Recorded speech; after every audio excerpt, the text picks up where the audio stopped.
Gostaria de saudar a igreja de Nova Iguaçu com um caloroso Maranata! Amém! O irmão Elise ficou preocupado quando eu fui declarar os votos, os ideais, né? Porque ele falou, eu falei, desbravadores aventureiros. Jovem, se esqueceu do jovem, rapaz. E eu pedi que os jovens e restantes da igreja ficassem em uma posição de reverência. Por quê? Existe um princípio que os desbravadores e aventureiros conhecem muito bem, que a gente trouxe do militarismo, mas é um princípio muito bom. Ele diz o seguinte: matéria dada é matéria cobrada. Certo? Então deixa eu perguntar a vocês aí.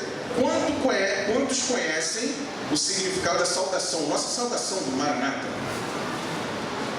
Muito bem. Então agora vocês vão aprender, certo? Então não é tchauzinho, né? Não é nada disso. Você não é continência, ok? Você tem os 4 dedos juntos, unidos, certo? Esses 4. Tem o polegar dobrado, os 4 dedos em pé unidos, que representam os 4 A's da palavra Maranata, certo? Que significa amar, apressar, aguardar e anunciar a volta de Jesus, certo? Então, vamos repetir comigo? Amar, apressar, aguardar e anunciar a volta de Jesus. Mais uma vez?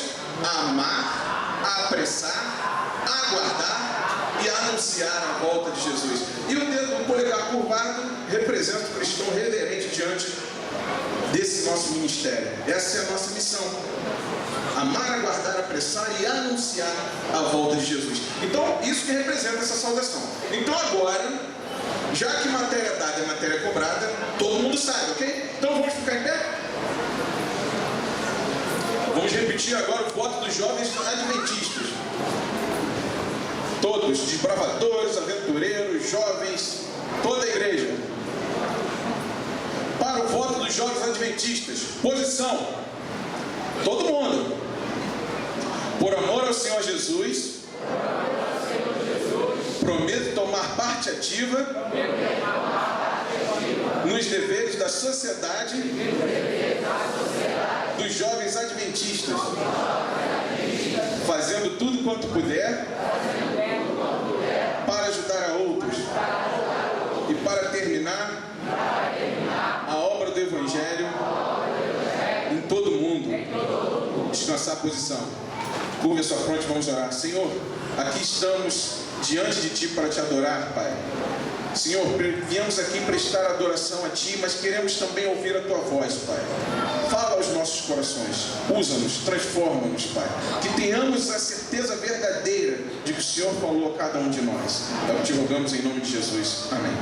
Podemos assentar? Eu não sei se há aqui algum convidado que não é adventista ainda, espero. Tem alguém que não é membro dessa igreja? Olha, tem bastante gente.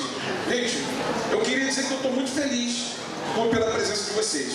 E eu quero falar em nome da igreja também. A igreja também está muito feliz pela presença de vocês. Eu queria muito que vocês se sentissem à vontade, sentissem a presença de Deus em nosso meio, tá bom? Então, nós queremos agradecer. Você que veio conheceu a igreja de alguma forma, você veio trazido pelo amigo, pelo Novo Tempo. Quer dizer, na verdade não foi um amigo, não que te convidou, não foi por causa do Novo Tempo. Quem te trouxe aqui foi Deus. Ok? Então Ele vai falar ao teu coração como ao meu, de todos nós nessa manhã. Deixa eu puxar bem o fio aqui, que eu sou meio enrolado. Estou com medo de derrubar esse violão.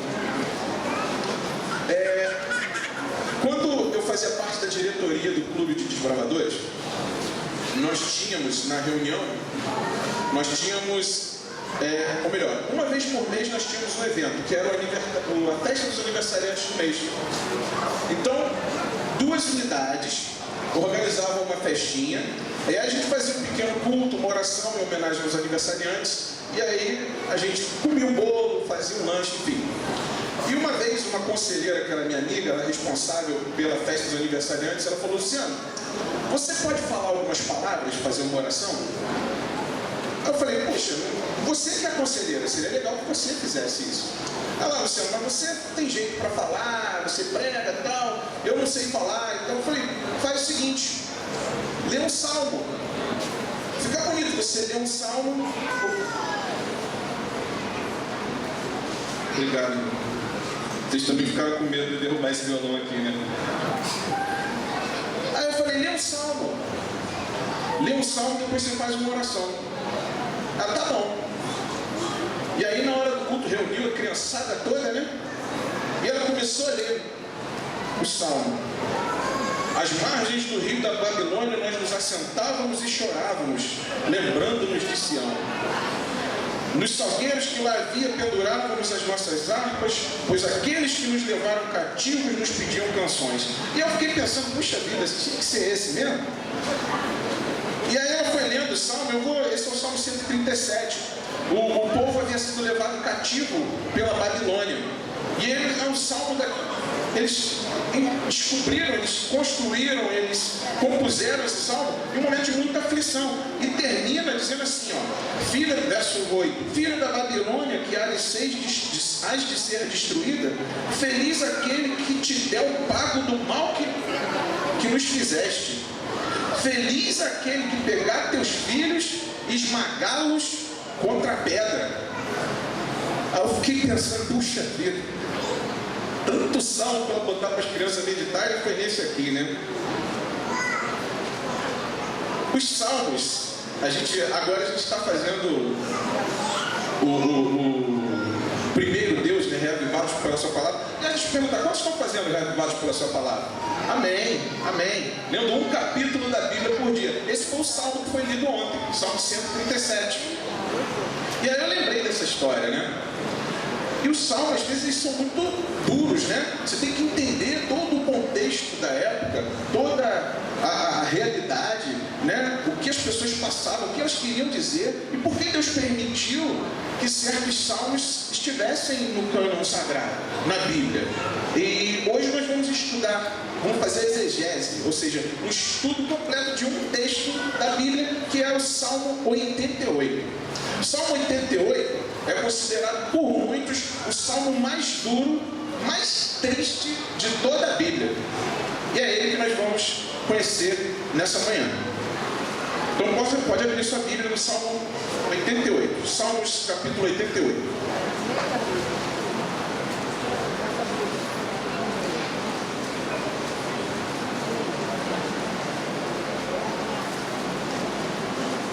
Amém? O Salmo 88, talvez na sua Bíblia esteja dizendo aí que ele é um salmo didático, né? Ou um salmo sapiencial, como está em algumas Bíblias. Ou seja, é um salmo que quer te ensinar alguma coisa, certo? Ele é um salmo didático de Emã. E diz assim: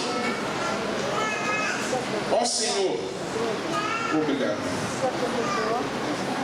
Salmo 88, versículo 1, diz assim: ó Senhor, Deus da minha salvação, dia e noite clamo diante de Ti. Chega a Tua presença à minha oração.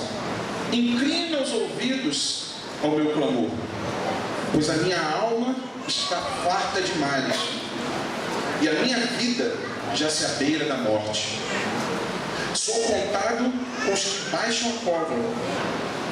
Sou como um homem sem força, atirado entre os mortos, como os feridos de morte que jazem na sepultura. Aqui, pelo contexto hebraico, nós estamos vendo aqui uma pessoa que está passando por um grande sofrimento. É como se Deus tivesse colocado ele naquela situação.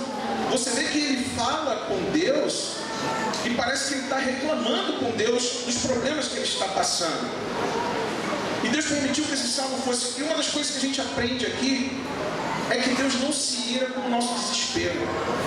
Muitas vezes nós estamos passando por problemas graves na nossa vida e a gente fala algumas coisas das quais a gente se arrepende quando o problema vai embora. Mas Deus, Ele nos ama tanto que Ele compreende quando nós agimos dessa forma. E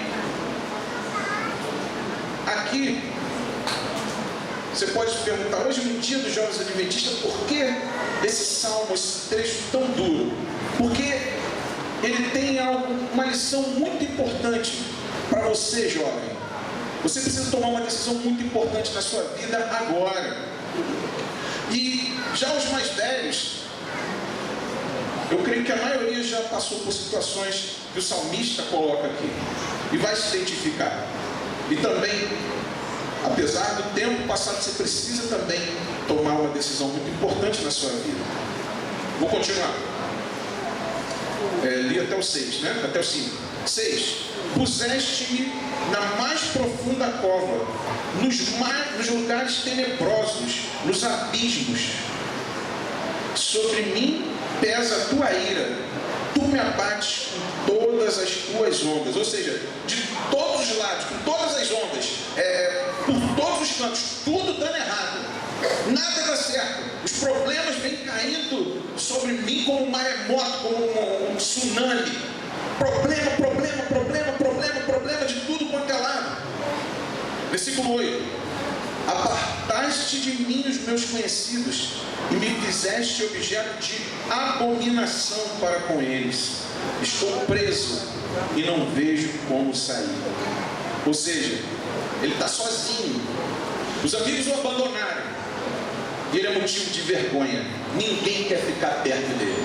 As pessoas querem sair de perto dele. Versículo 9.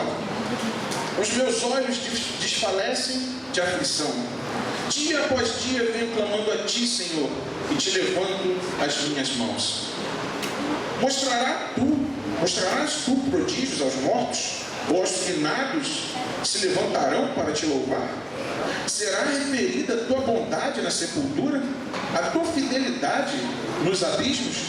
Ou seja, você quer alguma coisa de mim? Se você quer tirar algum proveito de mim, tire em vida, porque na morte não vou servir de nada. Qual é a minha utilidade morto?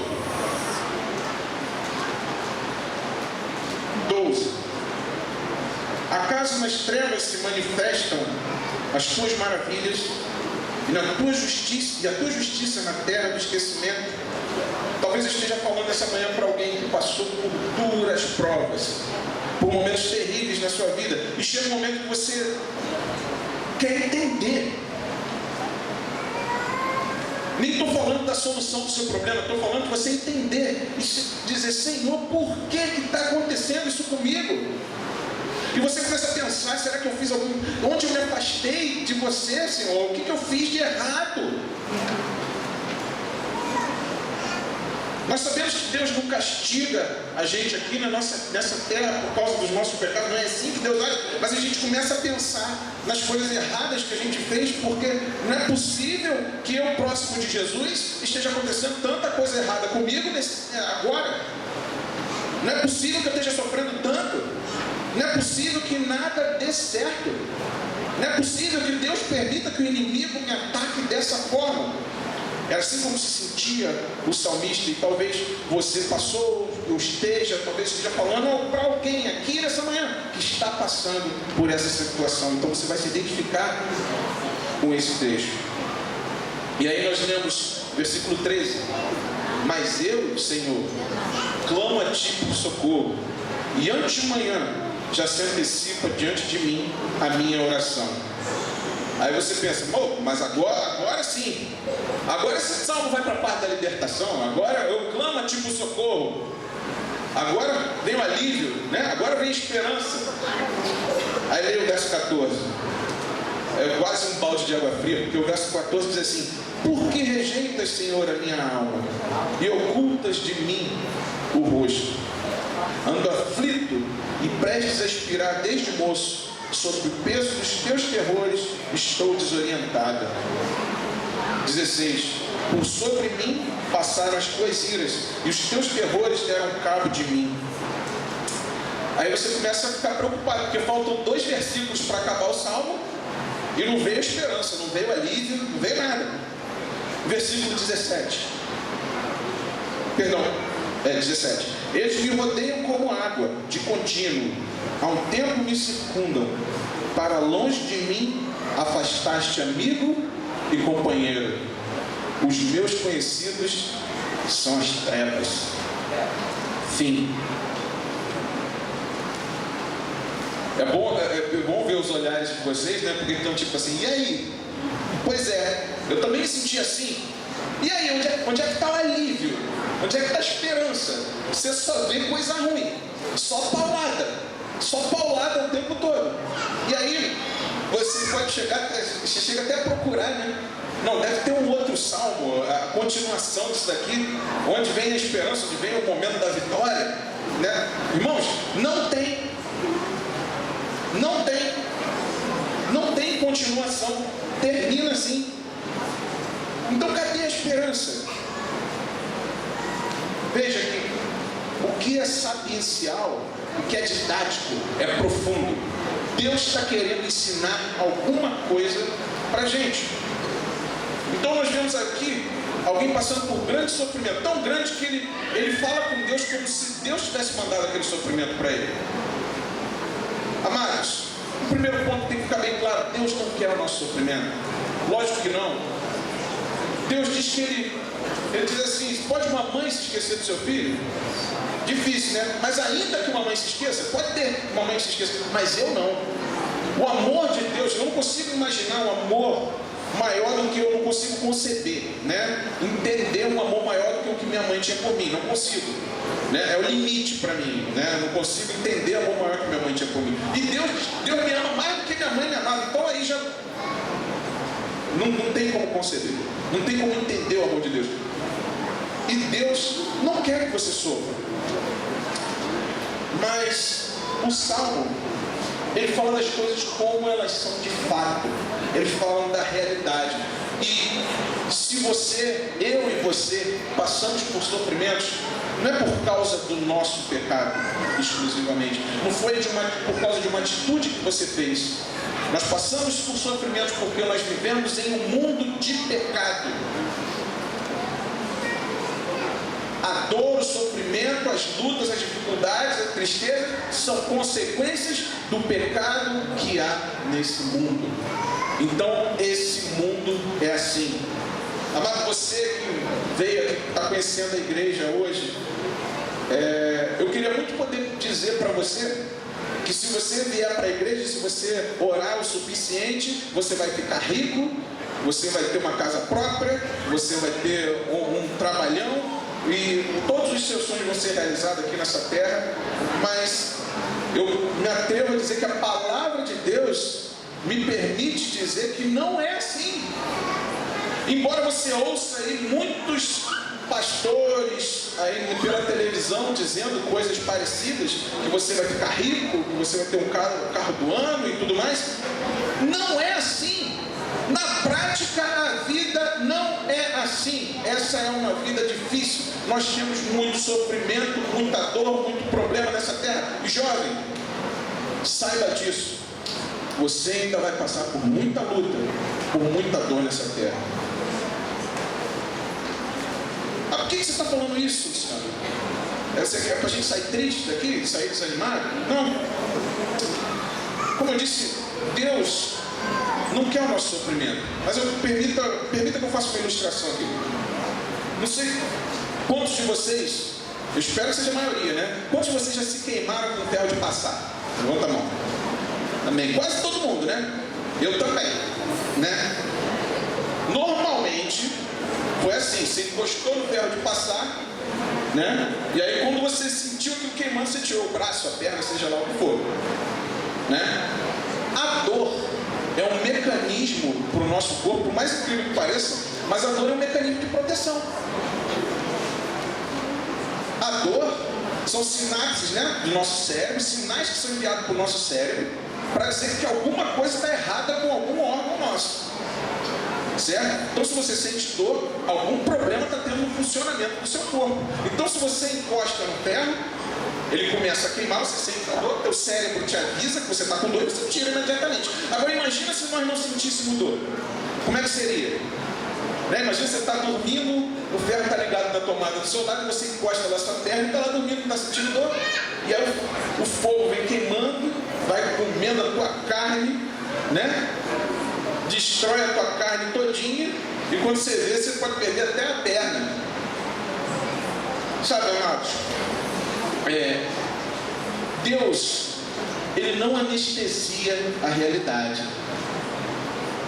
Deus quer que nós vejamos a realidade como ela é. Meu amado jovem, quem anestesia a realidade é o diabo. O diabo vai te fazer, vai chegar até você de várias formas para te dizer que tudo nesse mundo é maravilhoso.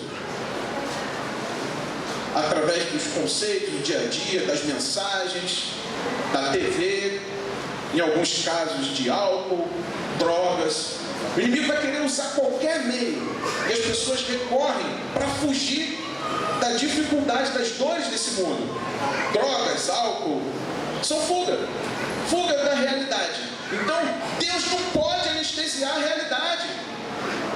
Ele não pode dizer para você que esse mundo tudo é maravilhoso, porque não é.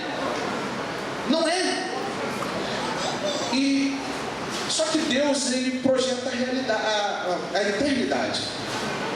Então, você que passa por dificuldades, alguns chegam até a morrer, mas para quem morre, não importa se você morreu com 20, com 30, com 100 ou com 120 anos, quem morre nessa terra, morre jovem, porque Deus leva em conta a eternidade. Entende? Deus está preparando a gente para um outro mundo.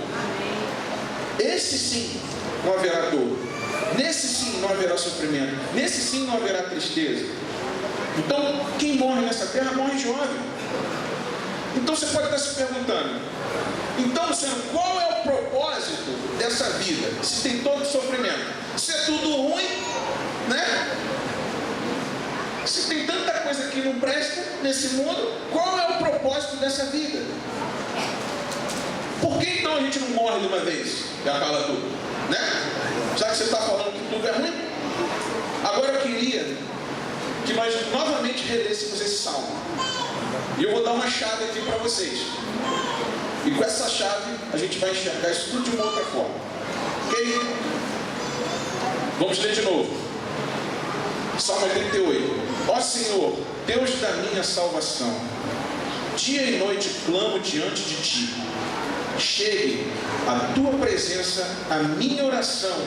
Inclina os ouvidos ao meu clamor, pois a minha alma está repleta de males e a minha vida já se abeira da morte. Pois bem, esse é um salmo messiânico.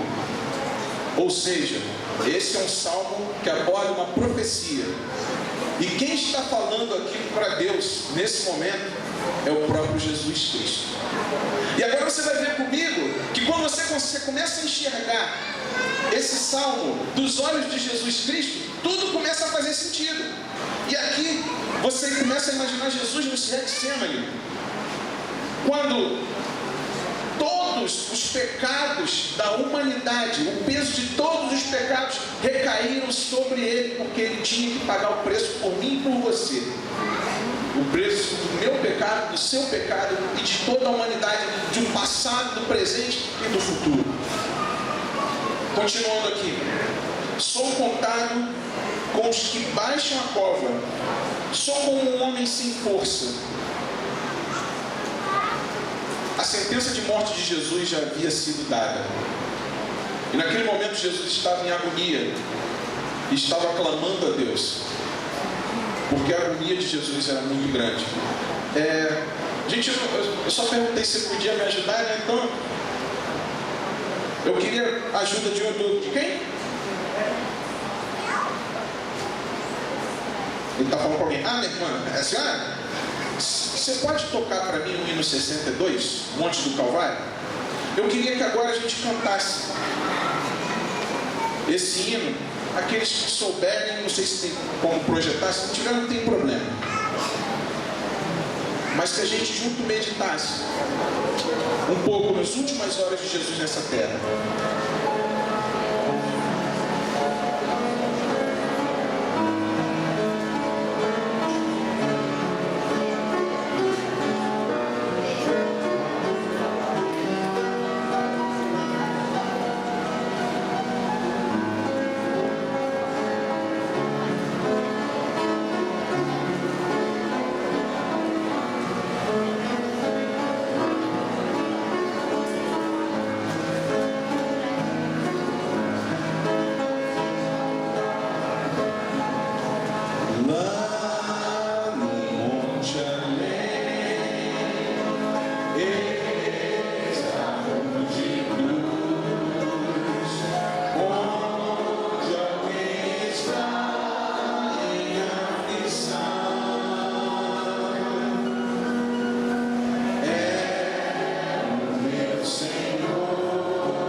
Pense, Jesus.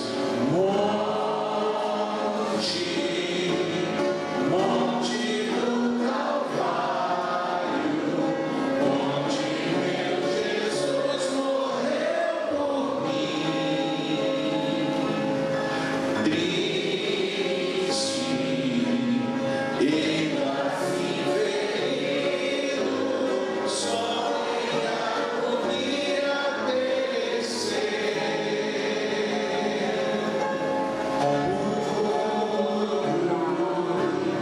Carregou meu fardo para libertar-me do pecado. Este foi o dia mais feliz, pois morreu para me salvar. Vamos parar um pouco. Irmã, a senhora pode continuar aqui aí no piano para a gente? Deus seja louvado. E aí Jesus havia então sido entregue.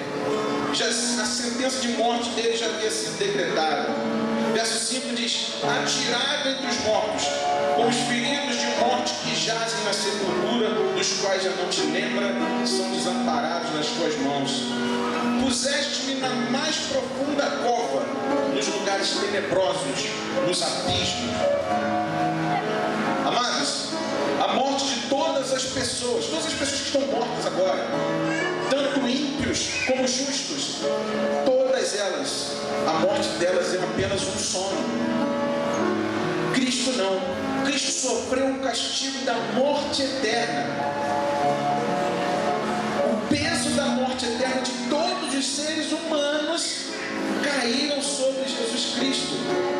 E é difícil para as pessoas entenderem o que é essa agonia de Jesus. Há um tempo atrás foi lançado um filme, A Paixão de Cristo, onde mostrou Jesus sendo chicoteado, né? O sangue sendo arrancado dele, a coroa de espinhos. Mas essa não foi a maior agonia de Jesus.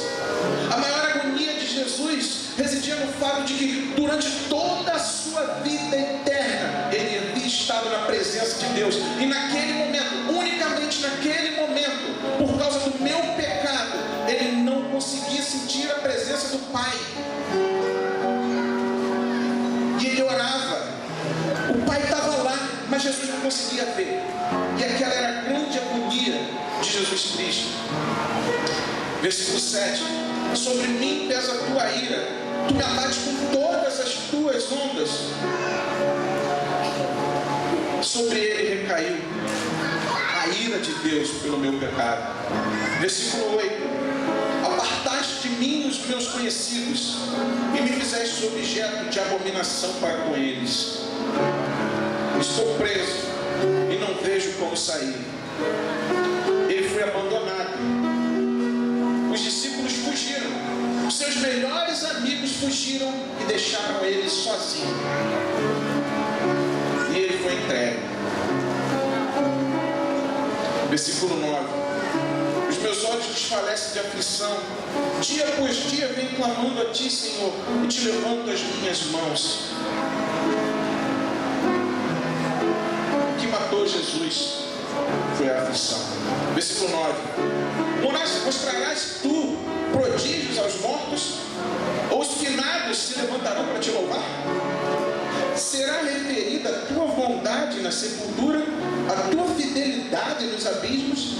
Acaso nas trevas se manifestam as tuas maravilhas? E a tua justiça na terra do esquecimento? Amigos, Cristo é a bondade na sepultura. Cristo são as maravilhas. Por isso ele não poderia permanecer morto. Por isso ele deveria ressuscitar. Para que se fizesse justiça, Cristo deveria ressuscitar. Versículo 13. Mas eu, Senhor, clamo a ti por socorro, e antes de manhã já antecipa diante de mim a minha oração. Antes de manhã, no finalzinho da madrugada, momento do Getsemane, quando Jesus estava orando e clamando a Deus. Versículo 14. Por que rejeitas, Senhor, a minha alma e ocultas de mim o rosto? isso te lembra? Meu Deus, por que me abandonaste?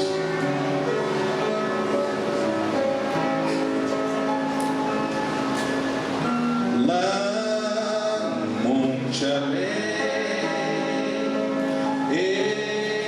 essa multidão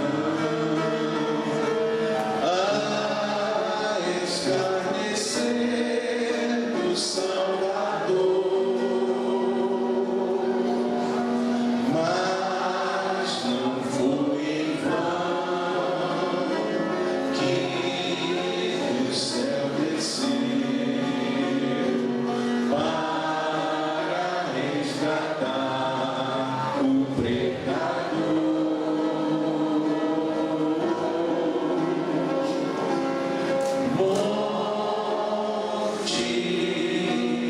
Monte do Calvário, onde meu Jesus morreu por mim. Triste, mas ferido, só em agonia perecer.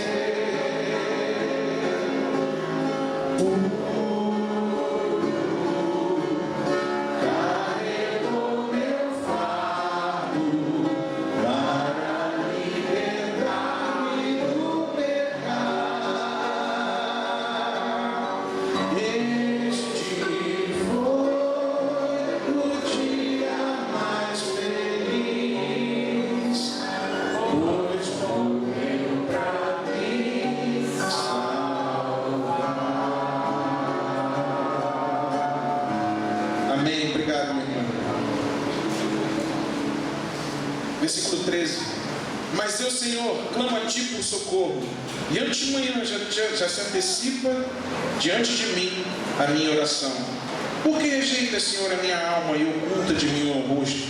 Ando aflito e prestes a expirar desde moço. Sob o peso dos Teus terrores estou desorientado. Sabe, desde criança Jesus já sabia que ia morrer.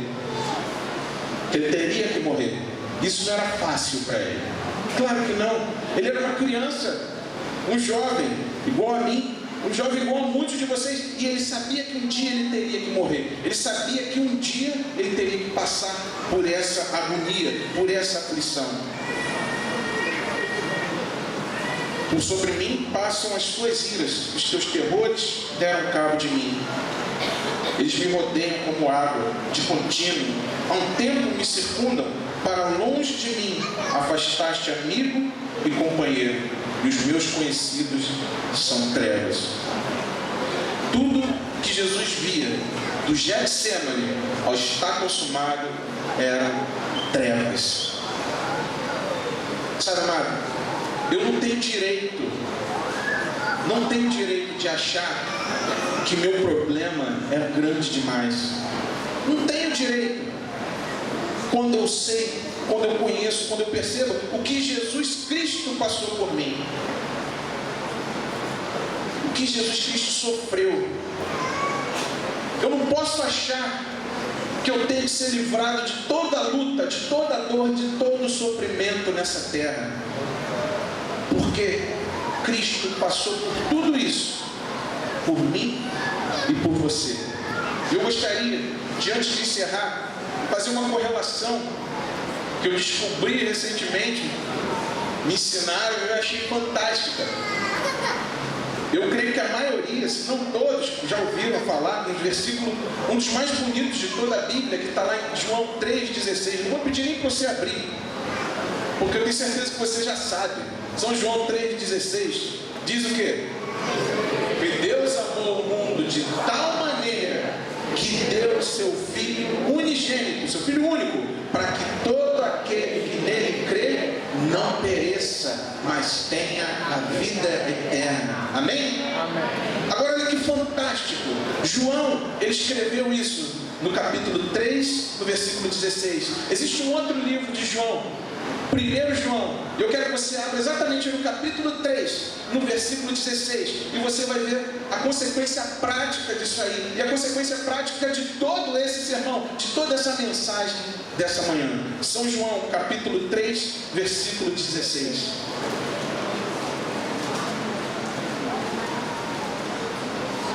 Amém? Amém. João, capítulo 3, versículo 16 diz: 1 João, perdão, obrigado. 1 João 3,16. Primeiro lemos João 3,16, agora 1 João 3,16. João 3,16 diz que Deus amou ao mundo de tal maneira que deu sua vida por mim. E 1 João 3,16 diz: nisto conhecemos o amor, que Cristo deu a sua vida por nós. E agora a consequência: e devemos dar a nossa vida pelos irmãos. Logo, se Deus deu a vida por mim, se eu sou seguidor de Cristo, se eu quero ser grato a tudo que Ele fez por mim, se Ele me salvou de todo mal e hoje Ele pode me garantir a vida eterna, eu também tenho que passar por isso. Agora eu tenho que passar por isso pelos outros. Um grande princípio, amados, que o cristianismo traz é o abandono do eu. E quando você consegue se desligar dos seus problemas para ajudar nos problemas dos outros, a transformação que Deus provoca na sua vida é muito grande, é imensa. E parece que os seus problemas se tornam menores. E você consegue levar a vida com muito mais facilidade, porque Deus está contigo. Sabe, amados, fazer o bem pode ser uma coisa muito terrível. Não vou mentir para vocês não. Às vezes fazer é complicado. Quem já foi enganado por dizer a verdade, né? Por ser honesto, por falar a verdade, e as pessoas vão então à volta em você, passam a perna em você, te enganam, e você vê muita gente roubando, mentindo, fazendo coisa errada e se dando bem na vida. E parece que quando a gente faz o que é certo, a gente apanha mais ainda. Mas o cristianismo é muito maior do que você pensava. O cristianismo é mais do que os meus bens, é mais do que eu ganhar coisas, é viver para Cristo, é viver pelo próximo, é viver pelo outro. E isso é muito difícil, porque isso envolve, por exemplo, amar os que me odeiam. Está você preparado para amar alguém que te odeia? Não é amar seu filho, não é amar sua esposa, seu pai, sua mãe. Não, é amar aquele que te odeia. Não, nós não estamos preparados, porque isso é muito difícil. Mas é isso que o cristianismo pede de nós. É isso que Jesus pede da gente. Sabe por quê? Porque por mais que você tenha sofrido nessa vida, eu não duvido que você já tenha sofrido, Cristo sofreu muito mais. E Ele até diz: filho, essa realidade é muito dura, é muito difícil, mas eu não posso anestesiar, não posso, mas eu posso fazer o seguinte: eu estarei com você. No momento de dor, no momento de sofrimento, no momento de angústia, de tristeza, eu estarei com você. A gente está junto. Eu nunca te abandonarei. É isso que Cristo diz para mim e para você nessa manhã. A gente está junto. E agora eu te peço: faça o bem. Ame de verdade. Ame o seu próximo. E a gente é chamado para amar o próximo, para fazer o bem. Aí o que acontece? Tudo isso, a gente leva um monte de paulada, a gente é enganado, a gente é traído.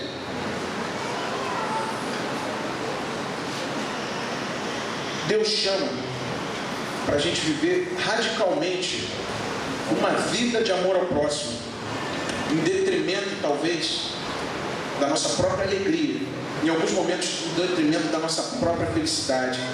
Em Mateus 25, Jesus fala do momento em que Ele vai colocar uns à direita e outros à esquerda, os salvos e os condenados. E as pessoas que não vão ser salvas vão olhar para Jesus e vão dizer: Senhor, Estou surpreso. Por que eu não estou salvo? Se eu ia para a igreja, se eu frequentava os cultos, se eu estudava a lição da escola sabatina, eu fazia tudo direitinho.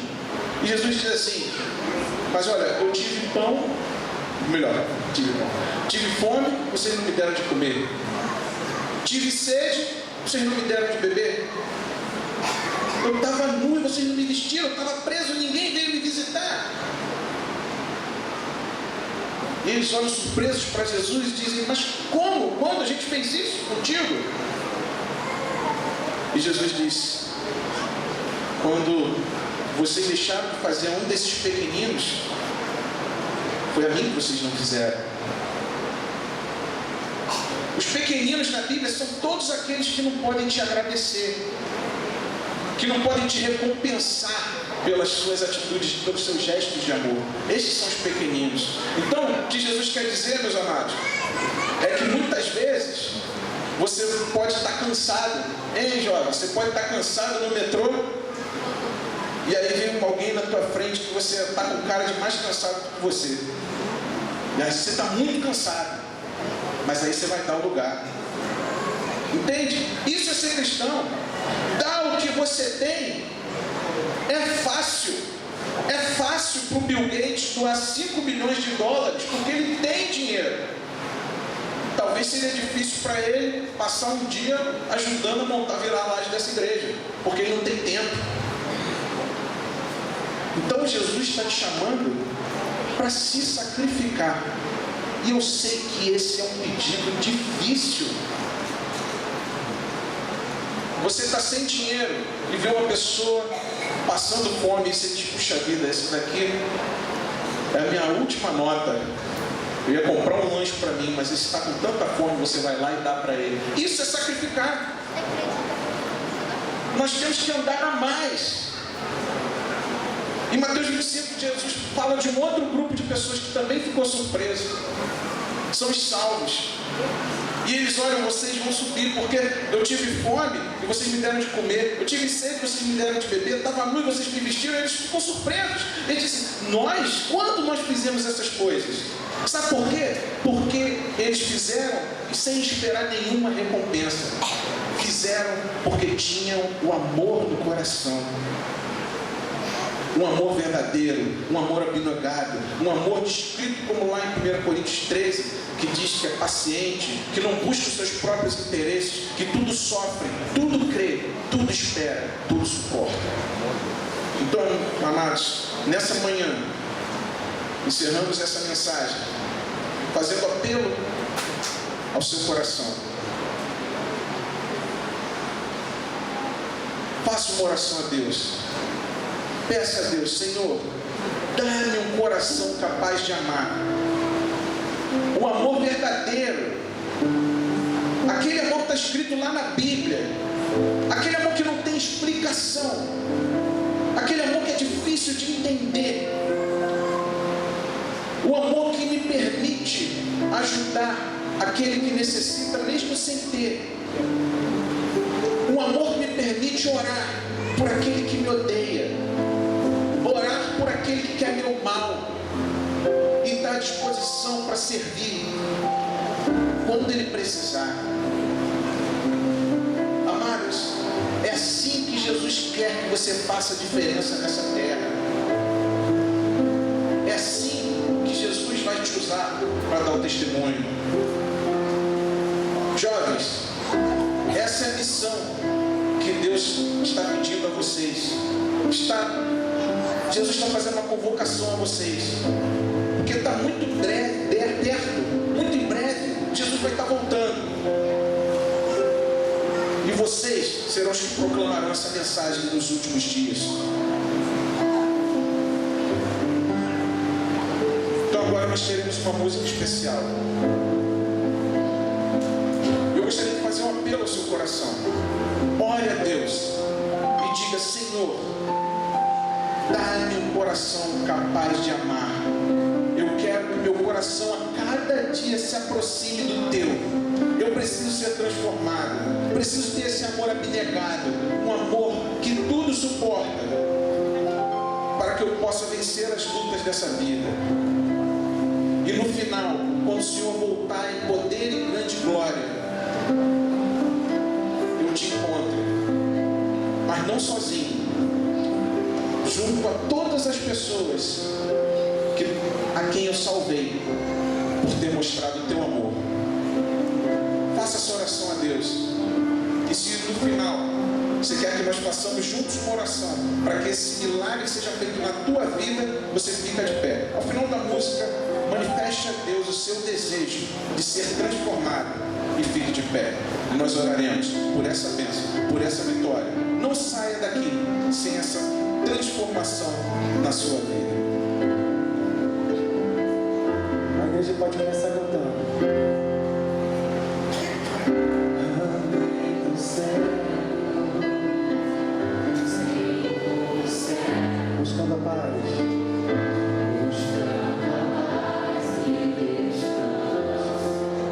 E olha que a gente já procurou muito por aí.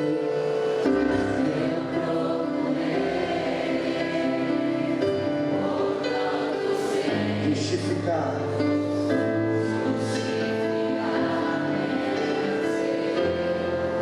Mas ao clamar.